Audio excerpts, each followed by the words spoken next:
नमस्कार साथियों, अनअकैडमी के हिंदी यूट्यूब चैनल पर एक बार फिर से आप सभी का बहुत बहुत स्वागत है। तो एक टॉपिक आज हमारे सामने है जहां पर राजनीति के अपराधीकरण पर चर्चा की गई है। तो भारतीय राजनीति भारतीय लोकतंत्र के लिए बहुत ज्यादा महत्वपूर्ण है और हमारी जो राजनीतिक प्रक्रिया है वो एक तरीके से संसदीय लोकतंत्र का पालन करती है। इसके अलावा हमारे देश में जो राज्य हैं, राज्यों की भी विधानसभाएं देश की राजनीतिक व्यवस्था को संचालित करने के लिए या बनाए रखने के लिए प्रमुख भूमिका निभाती है। ठीक है, तो आज का जो हमारा टॉपिक है वो राजनीति के अपराधीकरण से संबंधित है और बात करता है कि अगर राजनीति के अंतर्गत आपराधिक प्रवृत्ति के लोगों की एंट्री होती रहेगी तो इसका प्रभाव क्या पड़ सकता है। दूसरा महत्वपूर्ण इसलिए है क्योंकि सुप्रीम कोर्ट ने हाल ही में एक ऐसी टिप्पणी की है और ऐसे कुछ नियम बनाने की बात कही है जहां पर एमपीज और एमएलए यानी कि सांसद और विधायक लोगों के ऊपर, जो कि किसी विधानसभा के सदस्य हों, सांसदों और विधायकों के ऊपर जो मामले चल रहे हैं या जो बहुत समय से लंबित हैं, उनका कैसे हम त्वरित रूप से निपटान कर सकें, कैसे उन मामलों को शीघ्र अतिशीघ्र समाप्त कर सकें, ताकि जो राजनीतिक व्यवस्था है वो ठीक से संचालित होती रहे।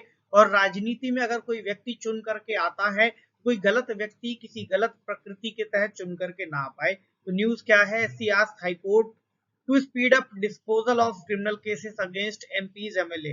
तो सुप्रीम कोर्ट ने उच्चतम न्यायालय यानी हाई कोर्ट से, अलग अलग हाई कोर्ट से अनुरोध किया है या एक तरीके से निर्देश दिया है कि जो भी मामले माननीयों के ऊपर या सांसद जी या विधायक जी पर लंबित है, उनको तेजी से समाप्त किया जाए और उन मामलों का जो निपटारा है वो तेजी से किया जाए, है ना। तो आज के इस डिस्कशन में कुछ प्रमुख बातें हैं, जैसे कि रिप्रेजेंटेशन ऑफ पीपल्स एक्ट और उसकी एक धारा है जो बहुत महत्वपूर्ण है। इसके अलावा कुछ पुराने वाद रहे हैं, कुछ पुराने मामले रहे हैं जिनको आपको समझना होगा और उसके हिसाब से फिर आप ऐसे किसी मुद्दे को, और ये जो टॉपिक है, क्योंकि ये जीएस पेपर 2 में खूब पूछा जाने वाला टॉपिक है और आपसे पूछा जाएगा, फिर अगर आप इसका उत्तर ठीक से नहीं दे पाएंगे तो आपके अंक कटेंगे, इसलिए याद रखिएगा। प्रीलिम्स में तो महत्वपूर्ण है ही, people's of representation act prelims में भी पूछा जा सकता है और मेंस में भी पूछा जाएगा। ठीक है, चलिए। तो हमारे जो पॉइंट ऑफ डिस्कशन रहने वाले हैं वो कौन कौन से होंगे। पहला यही कि खबरों में क्यों है, तो आपको पता चल गया कि सुप्रीम कोर्ट ने चूंकि ऐसे कुछ दिशा निर्देश जारी करने की बात कही है, या एटलीस्ट उन्होंने ये कहा है कि ऐसे मामले जो सांसदों और विधायकों के ऊपर हैं उनके निपटान में तेजी लाई जाए। ठीक है, चलिए। तो राजनीति का प्राधिकरण बेसिकली प्रक्रिया होती क्या है, ये शब्द कैसे यूज किया जा रहा है और इसके कारण क्या क्या हो सकते हैं, ऐसी कौन सी वजहें हैं कि हम राजनीति के अंतर्गत, राजनीति क्या है, आपको पता है कि हमारे देश के अंतर्गत जो चुनावी प्रक्रिया है वो दलगत चुनावी प्रणाली आपको ज्यादा दिखाई देगी, यानी कि दलगत राजनीति। सभी जो भी लोग चुनाव लड़ना चाहते हैं बेसिकली वो एक राजनीतिक दल बनाते हैं, है ना। आपने पढ़ा है दलगत राजनीति के बारे में, राजनीतिक दल बनाते, चाहे वो बीजेपी हो, कांग्रेस हो, या फिर सपा हो या बसपा हो, या जो भी आप पार्टी के बारे में जानते हो, एआईडीएमके हो, कोई भी, ये सभी क्या है, राजनीतिक दल है जिनके अंतर्गत चुनाव होता है। तो राजनीतिक दल कुछ लोगों को लेते हैं, यानी दलों के अंतर्गत दलों के चुनाव चिन्ह पर लोग चुनाव लड़ते हैं और उन लोगों का जो राजनीतिक प्रक्रिया है उसमें जो भागीदारी है उसमें प्राधिकरण की बात की गई है कि ऐसे प्रवृत्ति के लोग जो जिनका राजनीतिक करियर में आने से पहले आपराधिक रिकॉर्ड रहा है, ऐसे लोगों को इसमें शामिल क्यों किया जाता है। अगला क्या है, लोक प्रतिनिधित्व अधिनियम 1951। तो 1951 का जो लोक प्रतिनिधित्व अधिनियम है वो क्या कहता है, कुछ जो दिशा निर्देश हैं, क्या दिशा निर्देश दिए गए हैं, ये इंपॉर्टेंट होंगे ताकि आप अपने उत्तर में इनके कीवर्ड्स लिख पाओ। अगला क्या है, राजनीति के अपराधीकरण के विरुद्ध न्यायिक निर्णय, कौन कौन से पहले के ऐसे निर्णय रहे हैं। अगर आपको किसी उत्तर में किसी पूर्व उदाहरण को कोट करना हो, किसी पूर्व उदाहरण को कोट करना हो तो आप कौन सा उदाहरण लिख पाओगे, और साथ ही एक निष्कर्ष, निष्कर्ष के साथ एक प्रश्न रहेगा जिसे आप लिखने का अभ्यास जरूर करेंगे। ठीक है, चलिए। तो आगे बढ़ने से पहले आपको कुछ जानकारी दे दें जो कि हमारे फाउंडेशन बैच से संबंधित है। बाइलिंगुअल मोड में एक फाउंडेशन बैच शुरू किया गया है जो 2025 की परीक्षा को टारगेट रखता है। ठीक है, तो आप इससे जुड़ करके अपनी तैयारी को आसान कर सकते हैं। अगला आपको मिलेगा फाउंडेशन बैच फॉर आईएएस 2025। तो 2025 की जो यूपीएससी की परीक्षा है, अगर आप उसके लिए तैयार कर रहे हैं तो आप इस बैच को ज्वाइन कर सकते हो, जो कि 17 नवंबर 2023 से लाइव होने जा रहा है। इसके अलावा एक प्रोग्राम शुरू किया गया है अभ्यर्थी से अधिकारी तक। इसका मतलब क्या है कि कि अगर आप चरण दर चरण, जैसे कि आपको पता है कि पहले प्रीलिम्स परीक्षा होती है, फिर मेंस होती है, फिर इंटरव्यू होता है, अगर आप इन चरणों को एक एक करके क्रैक करते जाते हो तो आपकी जो फीस वगैरह है वो रिफंड होती जाएगी। आपको उसके थ्रू शुरुआत में कुछ एक्स्ट्रा फीचर्स मिलते जाएंगे, और अंत में जब आप इंटरव्यू का राउंड क्रैक कर लेते हो या क्रॉस कर लेते हो तो फिर आपके 100% तक की फीस रिफंड की जा सकती है। तो आपके पास एक अच्छा मौका है अनअकैडमी से जुड़ करके पहली बात तो ठीक से तैयारी कर पाना, अपने डाउट्स वगैरह क्लियर कर पाना, और बाद में अगर आप चयनित होते हैं तो पूरी फीस आपको रिफंड मिल जाना। बहुत अच्छी प्रक्रिया होगी, बशर्ते अगर आप मेहनत कर रहे हो तो। ठीक है, अगला क्या है, ऑप्शनल बैचेस के बारे में भी कुछ जानकारी है, जहां पर आप कई सारे अच्छे एजुकेटर्स के साथ जुड़ करके अपनी तैयारी को कर सकते हो। आपका जो भी ऑप्शनल हो, अगर इनमें से कोई आप लेना चाहते हैं तो आप इन एजुकेटर्स के साथ ज्वाइन कर सकते हैं। ठीक है, चलिए अब आते हैं खबरों में क्यों है ना। तो सुप्रीम कोर्ट ने सांसदों और विधायकों के खिलाफ, किसके खिलाफ, सांसद जो संसद के सदस्य हैं और विधायक जो कि आपके विधानसभाओं के सदस्य हैं, राज्यों के अंतर्गत जो लेजिस्लेटिव असेंबली उसको बोला जाता है, तो उनके खिलाफ जो भी आपराधिक मामले हैं, कौन से मामले हैं, आपराधिक मामले, याद रखिएगा, आपराधिक मामलों की बात हो रही है, उनके त्वरित निपटान, यानी हम उन मामलों को तेजी से कैसे निपटा पाए, कैसे खत्म कर पाए और उनकी निगरानी कैसे कर पाए, उसके दिशा निर्देश जारी कर दिए। ठीक है, तो नवंबर 2022 तक का अगर आप डेटा देखते हो तो 5000 मामले लंबित थे, जिसमें से 40% से अधिक 5 साल से ज्यादा समय से लंबित थे। तो आपको समझ आ रही है, ये केवल माननीयों के मामलों की बात की जा रही है जो 5 साल से ज्यादा समय से लंबित पड़े हुए हैं, और वो लोग अमूमन राजनीति में आ गए हैं और विधायक हैं या फिर सांसद हैं और उन सभी सुविधाओं का लाभ ले रहे हैं, है ना। तो अगर अपराधी थे, उसके पहले मान लीजिए बाद में दोष सिद्ध होता या नहीं होता, अगर अपराधी थे या उनके ऊपर आरोप लगा था, ठीक है, तो उनका जो चुनाव लड़ने की प्रक्रिया थी वही खारिज हो जानी चाहिए थी, और अगर उसका जल्द से जल्द निपटान होकर के उनको सजा मिल जाती तो हो सकता है वो उस प्रक्रिया में शामिल ना हो पाते। आप सोचिए कि एक व्यक्ति कुछ समय पहले तक अपराधी बन करके कहीं पर सजा काटने की स्थिति उसकी बन रही है, उसके बाद वो सीधा उसी राज्य के अंतर्गत पता चला कि बड़ा मंत्री बन करके बैठ जाएगा या सांसद विधायक बन करके बैठ जाएगा, तो ये हमारे लोकतंत्र का एक क्षरण होगा जिस पर उच्चतम न्यायालय ने सवाल खड़ा किया है। तो टॉपिक है राजनीति का अपराधीकरण। क्या होता है राजनीति का अपराधीकरण? आपको पता है कि राजनीति में अपराधियों की भागीदारी बढ़ती जा रही है, यानी आज भी अगर आप देखोगे तो कई सारे मामले ऐसे हैं जहां पर राजनेताओं पर, है ना, राजनेताओं पर आरोप लगाए गए हैं। क्या आरोप लगाए गए हैं कि भाई फलाने ने पता चला किसी तरह का अपराध किया है, किसी पर हत्या के मामले थे, किसी पर यौन शोषण के मामले थे, तो ऐसे कई सारे मामले सामने आ चुके हैं, है ना। और कई बार लोगों ने आरोप भी लगाए हैं, कई बार लोग धरने पर भी बैठे हैं, तो आरोप तो है ही। ऐसे में अगर वो व्यक्ति बावजूद उन आरोपों के यहाँ पर बैठा हुआ है तो अपने आप में एक सवालिया निशान लगाता है। तो आपराधिक पृष्ठभूमि वाले व्यक्ति चुनाव लड़ते हैं और विधायक के रूप में, सांसद के रूप में चुन लिए जाते हैं। तो एक ऐसी स्थिति बनी कि जहां पर कानून तोड़ने वाला ही कानून निर्माता बन जाता है। तो आप सोच करके देखिए, ऐसा कोई भी देश या ऐसा कोई भी राज्य जहां पर कानून बना है देश के स्तर पर या राज्य के स्तर पर, तो वहां पर जो कानून बनाने वाला अगर वही कानून तोड़ता रहा एक समय तक, तो क्या उसको ये पावर दी जानी चाहिए? ऐसे में बड़ा सवाल है। तो कॉज ऑफ कंसर्न में अगर आप देखोगे तो आपको कुछ पॉइंट समझ में आएंगे। MPs with pending criminal cases, ऐसे एमपीज, ऐसे मेंबर ऑफ पार्लियामेंट जिनके ऊपर आपराधिक मामले काफी ज्यादा थे। 2004 में आप देखोगे तो ऐसे एमपी 24% थे, 2009 में आप देखोगे तो 30% ऐसे एमपी चुने गए, 2014 में देखोगे तो 34% और 2019 में ऐसे 43% एमपीज थे। ठीक है, तो 9 नवंबर को हाल ही में सुप्रीम कोर्ट ने ऐसी बात कही, और इस तरह के कई सारे मामले, अगर आप एक जस्टिस नरीमन की टिप्पणी देखेंगे, उन्होंने कहा है no political party offers an explanation as to why candidates with pending criminal cases are selected as candidates, यानी कि अभी तक किसी भी पार्टी ने ऐसा कोई एक्सप्लेनेशन नहीं दिया है कि क्यों उनकी पार्टी में जो भी कैंडिडेट हैं उनके ऊपर पेंडिंग क्रिमिनल केसेस रहे या फिर जो लंबित हैं वो मामले क्रिमिनल केस के हैं, बावजूद उसके उन्हें कैंडिडेट के रूप में सेलेक्ट किया गया है। ये टिप्पणी उन्होंने 13 फरवरी 2020 को की थी। तो अपने आप में बहुत महत्वपूर्ण है ये टिप्पणी, जो एक चेतावनी देने वाली एक तरह से बात करती है, या एटलीस्ट जागरूकता वाली बात तो करती है कि भाई आप अगर राजनीतिक दल हैं तो पहले तो आकर के आप यही बता दीजिए कि अभी तक आपकी जो पार्टी है उसने ऐसे लोगों को क्यों चुना है, कैंडिडेट बनाया ही क्यों है ना। कोई एक्सप्लेनेशन नहीं मिलता। तो राजनीति के अपराधीकरण के पीछे क्या क्या कारण हो सकते हैं, इस पर जरा गौर कीजिए, क्योंकि ये सवाल आपसे बिल्कुल पूछा जाएगा और इंटरव्यूअर्स के सामने भी ये जो प्रश्न है ना बहुत महत्वपूर्ण है। इंटरव्यू आराम से आपको बिठा करके पूछेंगे कि बताइए ऐसा क्यों होता है। तो एक कॉमन सा आंसर हो सकता है, कॉमन सेंस के जरिए दिया जा सकता है, कुछ पॉइंट अगर आपने ठीक से पढ़ रखे हो। जैसे कि आपराधिक न्याय प्रणाली की विफलता आपको दिखाई देती है, यानी कि वर्षों से मामले की जो देरी है वो बढ़ती जाती है, जो औपचारिक न्याय प्रणाली को स्थिर और अक्षम बनाती है। तो बेसिकली एक सवाल खड़ा किया गया है हमारी न्याय प्रणाली पर, हमारी जो आपराधिक न्याय प्रणाली है वो काफी स्लो है। तो जब तक वो न्याय दे पाती है तब तक राजनीतिक प्रक्रिया से वो व्यक्ति जुड़ करके माननीय बन जाता है।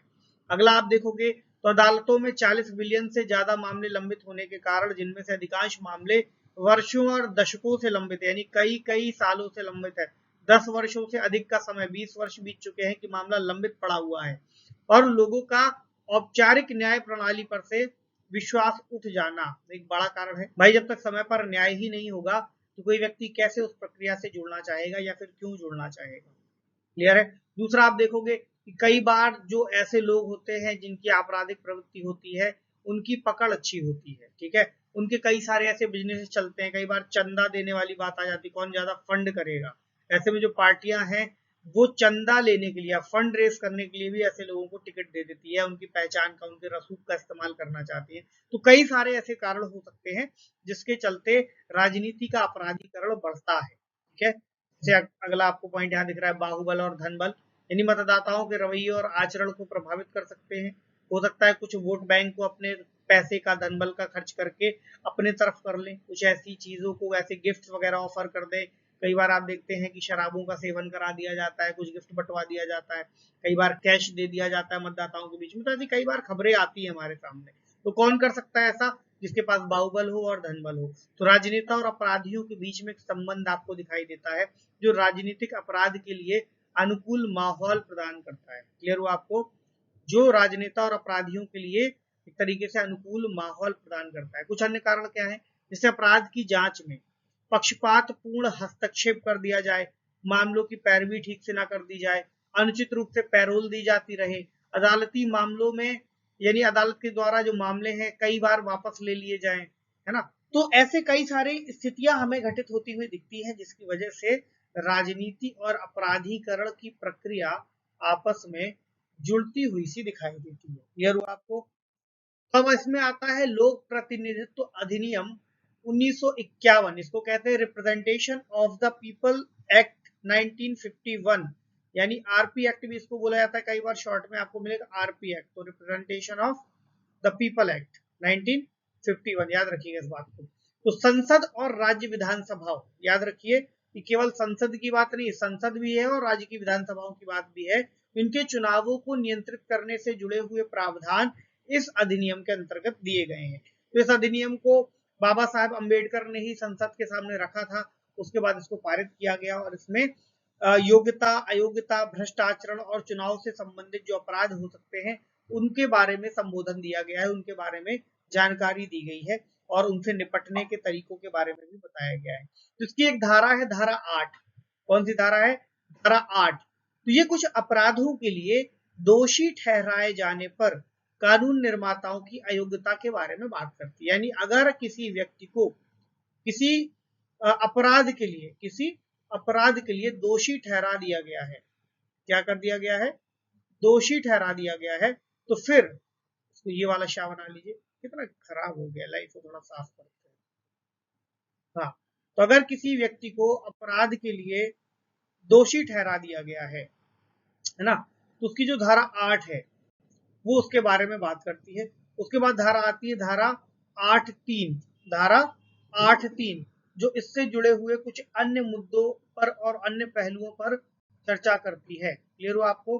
तो जो धारा 8(3 है वो क्या कहती है, थोड़ा सा इसको समझ लीजिए। तो जो धारा 8(3 है वो बताती है कि किसी भी अपराध के लिए अगर किसी व्यक्ति को दोषी ठहराया जाता है और कम से कम 2 साल की उसको कारावास की सजा मिल जाती है, कम से कम 2 वर्ष के कारावास की सजा, तो वह व्यक्ति अयोग्य घोषित हो जाएगा। क्लियर हुआ? और ऐसी जो दोष सिद्धि है, जब से उसको दोषी ठहराया गया है, उस दोष सिद्धि की तारीख से लगा करके उसकी रिहाई के बाद, जब वो रिहा हुआ है, उसके बाद से अगली 6 वर्ष की अवधि के लिए वो व्यक्ति अयोग्य घोषित रहेगा। ठीक है? तो अनिवार्य रूप से यह प्रावधान न्यूनतम 2 साल की सजा वाले अपराधों के लिए जो व्यक्ति दोषी ठहराया जाता है उसको 6 साल का प्रतिबंध लगाती है। क्लियर हो गया आपको? तो अभी हाल ही में जो याचिका दायर की गई है उसमें ऐसा कहा गया है कि जो 6 वर्ष का प्रतिबंध का प्रावधान है उसको बढ़ा करके आजीवन कर दिया जाए। हालांकि इन पहलुओं पर अभी उच्चतम न्यायालय अलग से फिर गौर करेगा। ठीक है, तो अगला क्या है, शीघ्र निपटान के लिए क्या दिशा निर्देश सामने आए हैं। तो मुख्य न्यायाधीशों के नेतृत्व में एक विशेष पीठ गठित करने की बात कही गई है, या फिर नामित पीठ मामलों की निगरानी कर सकती है। ठीक है, तो जो डिस्ट्रिक्ट लेवल पर कोर्ट्स हैं, डिस्ट्रिक्ट लेवल पर कोर्ट्स हैं, उनको भी इस तरह के दिशा निर्देश दिए गए हैं कि उनका जो मुख्य अधिकारी होगा वो इस तरह के वो इस तरह के विषयों को अधिसूचित करेगा या फिर निपटान के लिए देखेगा। तो मृत्यु या आजीवन कारावास की सजा वाले मामले, ऐसे मामले जिसमें मृत्यु की सजा दी गई है या आजीवन कारावास की सजा दी गई है या 5 साल से अधिक के कारावास की बात की गई है, तो ऐसे मामलों को प्राथमिकता दी जानी होगी। और ट्रायल कोर्ट्स को, जो भी ट्रायल कोर्ट्स है, उनको दुर्लभ और बाध्यकारी कारणों के बिना ऐसे मामलों को स्थगित करने से हतोत्साहित किया जाएगा। यानी कि अगर कोई कोर्ट ऐसे मामलों को नहीं सुन रही, ठीक है, ध्यान नहीं दे रही, तो उस पर भी एक तरीके से कार्रवाई होगी या उनसे रिपोर्ट मांगी जाएगी कि आप ये बताइए कि आपने इतने दिनों से इस मामले को लंबित क्यों कर रखा है। तो ऐसा कहा गया है कि 1 वर्ष के भीतर, कब तक, 1 वर्ष के भीतर मामलों का निपटारा कर देना पड़ेगा। ये एक बाध्यता जैसी बात कही गई है, यहाँ पर बहुत इंपॉर्टेंट है। तो ये भी कहा गया है कि इसके लिए आपको इंफ्रास्ट्रक्चर और टेक्नोलॉजी को शामिल करना होगा।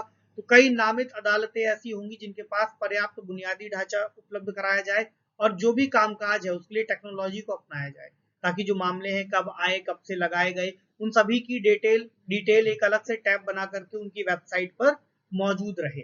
इसके अलावा क्या है, राजनीतिक अपराधीकरण के विरुद्ध अन्य अभिन्न निर्णय। कौन कौन से कई विभिन्न निर्णय आए हैं। पहला है पब्लिक इंटरेस्ट फाउंडेशन बनाम यूनियन ऑफ इंडिया 2019। ये मामला क्या है, उच्चतम न्यायालय ने इसके अंतर्गत राजनीतिक दलों को अपने उम्मीदवारों के आपराधिक रिकॉर्ड को अपनी वेबसाइट, सोशल मीडिया हैंडल और समाचार पत्रों पर प्रकाशित करने का आदेश दिया था। महत्वपूर्ण था ये निर्णय। उसके बाद से कहा गया था कि जो भी आपके रिकॉर्ड्स रहे हैं, अगर कोई आपराधिक रहे उनको भी सामने लाइए, सोशल मीडिया हैंडल्स पर डालिए और समाचार पत्रों पर प्रकाशित कीजिए, ताकि जो आपका वोटर है, जो आपको वोट देने आ रहा है, उसको अपने प्रतिनिधि के बारे में सभी जानकारियां मौजूद रहें और उनको पहले से प्राप्त हो। तभी हम ये मान करके चलेंगे कि उनका जो निर्णय है पूरी तरह से पक्षपात पूर्ण के बिना या किसी भी पूर्वाग्रह के बिना आया है या किसी भी जानकारी के अभाव में नहीं आया है। ठीक है, अगला क्या है, पब्लिक इंटरेस्ट फाउंडेशन बनाम भारत संघ 2013 का मामला। तो सुप्रीम कोर्ट ने इसमें क्या निर्देश दिया था कि RP act, representation of people act की धारा 8 से संबंधित जो अपराध है, ठीक है, उसके लिए जो लोग आरोपों का सामना कर रहे हैं उनकी सुनवाई जितनी जल्दी और शीघ्रता से हो सके उसको पूरा कर लिया जाए। वही 1 वर्ष की बात जैसा कुछ यहाँ पर भी आपको दिखाई देता है कि जल्द से जल्द इसको किया जाए, लेकिन अभी 1 वर्ष की बात इसमें नहीं थी, वो अभी आई है नए निर्देशों में। एक और केस है लिली थॉमस बनाम भारत संघ 2013 का मामला। तो सुप्रीम कोर्ट ने क्या घोषणा की थी इस मामले में कि कोई भी विधायी सदस्य जिसे 2 साल या उससे अधिक की जेल की सजा सुनाई जाए उसे पद संभालने के लिए अयोग्य घोषित कर दिया जाएगा। अभी के समय आप देखते हैं कि 6 वर्ष की अयोग्यता का प्रावधान आपको दिखता है, तो ये इससे ही आपको निकलता हुआ दिखाई देगा। अगला क्या है, एक और मामला है एसोसिएशन फॉर डेमोक्रेटिक रिफॉर्म्स बनाम यूनियन ऑफ इंडिया 2002 का मामला।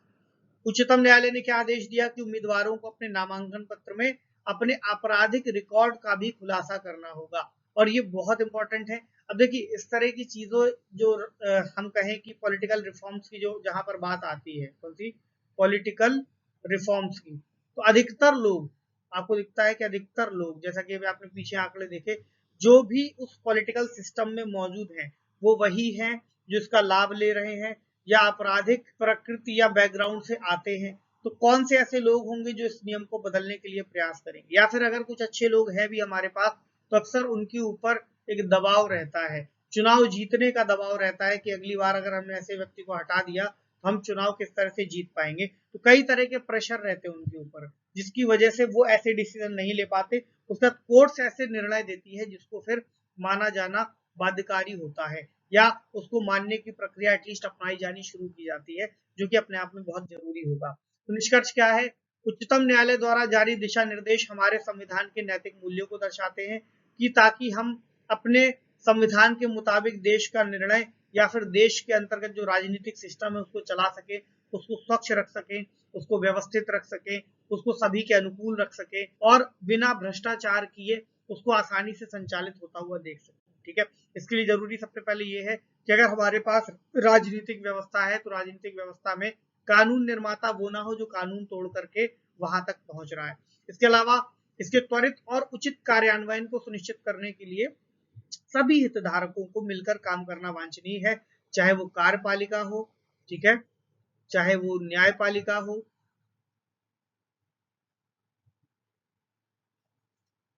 या फिर वो विधायिका क्यों ना हो। क्लियर हुआ? तो न्यायपालिका अपना कार्य कर रही है, कार्यपालिका अपना काम करे और विधायिका में जो लोग चुन करके आए वो इतने एटलीस्ट इतनी स्पष्टता के साथ या इतनी पारदर्शिता के साथ आए कि उनके ऊपर किसी भी तरह के मामले वगैरह ना हो और वो लोग हों जिनके ऊपर किसी तरह का कोई केस ना हो और एटलीस्ट वो हो जो कम से कम कानून निर्माण करें तो लोगों को उन पर भरोसा रहे। ठीक है, एक सवाल ले लीजिए, संविधान की बुनियादी संरचना को बनाए रखने के लिए राजनीति के अपराधीकरण की समस्या को दूर करना अति आवश्यक है। टिप्पणी कीजिए। क्या लिखा है? संविधान की बुनियादी संरचना को बनाए रखने के लिए राजनीति के अपराधीकरण की समस्या को दूर करना बहुत आवश्यक है। मैंने कई सारे पॉइंट्स ऐसे बोले हैं इस सेशन में जिनके थ्रू आप इसको कलेक्ट करके उन पॉइंट्स को कलेक्ट करके इसको फ्रेम कर सकते हो। ठीक है, तो कोशिश कीजिएगा इसको लिखने की। अगर कोई दिक्कत आती है तो फिर इसको हम अलग से क्लासेस में आपके साथ डिस्कस कर लेंगे। स्पेशल क्लास जल्दी शुरू होने वाली है तो परेशान मत होइएगा। 17 या 18 से आपकी स्पेशल क्लासेस शुरू हो जाएंगी जो करंट अफेयर्स की चल रही है। क्लियर है? चलिए, तो अपनी तैयारी ठीक से करते रहिए और सवालों से बिल्कुल मत डरिए, आराम से उनको सॉल्व कीजिए। मिलते हैं आपसे अगले सेशन में। तो खूब सारी पढ़ाई कीजिए, खूब सारा अपना ध्यान रखिए। शुक्रिया।